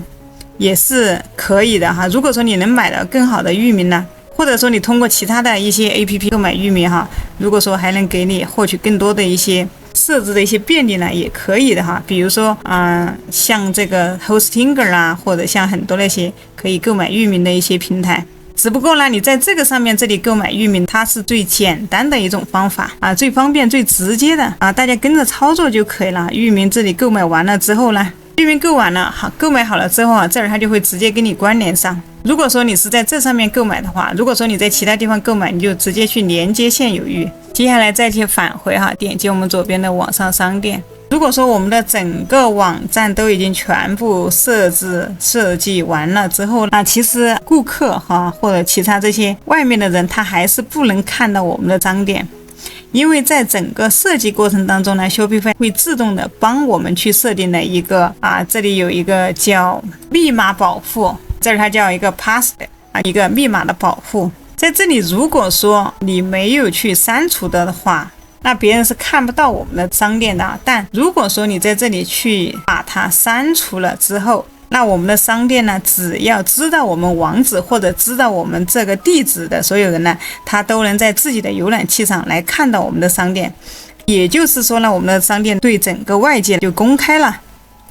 那现在呢，它是一个保护期哈，是没有对外公开的。那么想要删除，就必须选择一个计划。可以看到这后面有一个选择计划，这里目前是个套餐哈，就给大家讲了。这里其实我们选择的第一个套餐目前可以看到前3个月只需要$1，那3个月相当于只需要$3哈。这个价格目前是非常的优惠，非常划算。当然，大家也可以根据自己的情况，你可以初期的话，建议大家就选择第一个就可以了。